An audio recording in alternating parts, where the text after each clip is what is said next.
Good afternoon, everyone. Thanks for joining me here. Dr. Dan Lyons with Precision Chiropractic, Green Bay, Wisconsin. I want to say hello to my friends down in Mexico, Octavio, Ruben, Aram, and hope you guys are doing well. I know they got shut down really hard out there.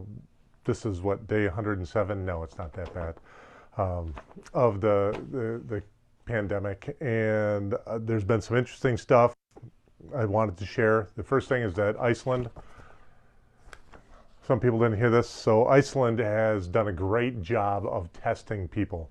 And if you watch any of my videos, you've heard me say that we have to be testing people, otherwise we don't know what we have going on. We have to keep accurate stats. Statistics are like bikinis. What they reveal is interesting, but what they conceal is vital.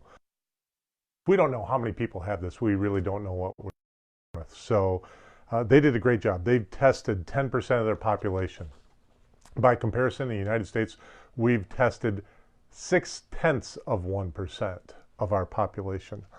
And what they found is that half of the people who have had no symptoms tested positive. So it's a lot more widespread than we. And while that may sound scary, what that really means is that we have it's a lot less invasive, or not invasive, what's the word I'm looking for? It's a lot less lethal than we think. So if a lot more people have it, that means a smaller percentage actually have to go to the hospital, and an even smaller percentage actually die. So it's not as bad as we thought. Case in point, I have a friend whose 83-year-old dad found out 3 weeks, so 22, 23 days ago, that he knows when he got it, and he tested positive. And so an 83-year-old man had, at his worst, he had one day where he had just over 100-degree fever, and that was his symptom. Wife had no symptoms. She's 80, and she had no symptoms. She did not get tested, which that's my thing. We got to test, because she could have been one of those people that tested positive and had no symptoms. So this was originally from, where was this from? Market Watch, but they talked about it in USA Today, backing it up. So they tested 7,100 tests per million people. And so that's great. So we did 6%, and what they found is that 0.3 to 0.8 of Iceland's population is infected with the virus, and only half of those had symptoms. Now, the very next line they go to, the scare factor, man, those lights just really went weird on me. They said, that's a bit scary. It could be spreading and not knowing it. That's what happens all the time. Flu pandemic, and I know we're not supposed to talk about that, but we have had flu every year, and lots of people get exposed to it and spread it and don't know it. It's not, that's what happens with all germs. Unless you are, John Travolta, the boy in the bubble, you're getting exposed. It's what our immune systems are here to do, and we're going to talk about that in a little bit. Also, Iceland has not imposed a national lockdown. Many shops and businesses are still open. It did ban gatherings of more than 20 people. Otherwise, it's mostly relying on trust system, and they're practicing some form of isolation or distancing. And so they did really well without a lockdown, without shutting down their national economy. I also want to say, before I get too far into this, obviously we're still open. We're still seeing patients. I have been getting some calls from people who are their chiropractors. Their offices have been closed, and so we are still taking new patients. We are screening. Everybody has to fill out or answer questions as to whether or not they've been exposed. Do they have any of the symptoms? And we are taking temperatures to confirm that. So to date, we have had no one that is tested positive, no one that is concerned that they have it, no one has had a fever, and personally, I don't know, and no one that's in the office knows anybody that has it personally. And of the patients, pretty much everybody I've asked, the only ones that do know someone that has it, it's someone that's states away and that they have not had contact with. So we talked about Iceland. So this was from, I don't know if you can see that, probably backwards to you, Medical News Today. Saw this yesterday, this came out. And so it's how to stay healthy with a weak immune system. So it talks about people that are obviously at risk. And so the first ones are, people that have some immunodeficiency disorder. So whether it's rheumatoid arthritis, whether you have Crohn's or ulcerative colitis, and those people are all taking immune suppressive drugs. So they're at risk. If you have HIV, some type of cancer, I know I just licked my fingers and did this, and everybody's like probably saying, wash your hands.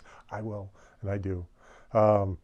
That you're malnourished, and there's a lot of that, even though in this country where we have so much food, there are still people that are eating lots of calories, but not a lot of nutrients, and that's a big problem. So you can have hepatitis and some medical treatments. Those people can, their immune system suppressed and they're at risk. And then they also go on to mention people that just normally have a weak immune system. Some people just lost the genetic lottery. And it says infections that people with a weak immune system often get include. First thing they mention is pneumonia, okay? When you get the flu, and you look if someone dies from the flu, on the death certificate it says flu pneumonia. Flu doesn't kill you, makes you wish you were dead. It's the pneumonia that kills you. And now we're starting to see they are lumping pneumonia in with the COVID death. So pneumonia is a huge, huge clue there. Meningitis, bronchitis, skin infections, and these infections may recur with a high frequency each year. So if you have an autoimmune disorder, I already talked about that. Inflammation of the internal organs, and you hear a lot about inflammation and deflaming the body. It's important because we eat so much sugar, we eat so many carbohydrates, that is everything in the body. You can have blood disorders and some growth and developmental delays in infants and children. All these will affect the immune system. So their tips to stay healthy. This isn't mine, but I've said this. So you have to have good hygiene. Wash your hands. Everybody gets that. Everybody's done the videos where they put paint on their hands and they go around and touch stuff. We know that. Blowing your nose. It's always horrible when you're out at a restaurant and you see someone go like this with their sleeve. Now I'm gonna have to change my shirt after this video. So, if you go and see someone that is unwell, if you're taking care of someone that is, you change a diaper and stuff just wash your hands. Obviously, avoiding people who are sick, that would be a good thing as well. Almost licked my hands there again. Disinfect your household objects. We have toys here at the office. They are cleaned regularly. We took away all the soft toys so that nothing could get in there. Everything else gets washed down after. They even talk about vaccines that you may not want to get.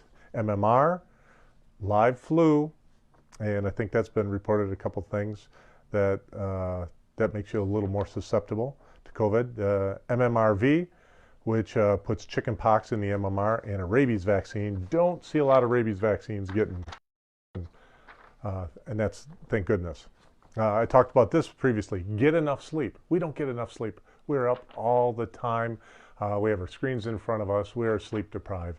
And so it says that the average adult needs 7 hours. And some people need more and some people need less. And just because 7 hours was good for you today doesn't mean that tomorrow you might not need 8 or 9. It changes. What is normal for you changes all the time. It's like if you go to the gym and you're lifting weights, you're going to get stronger eventually. You should get stronger, and if you do, then that 100 pounds is not enough weight.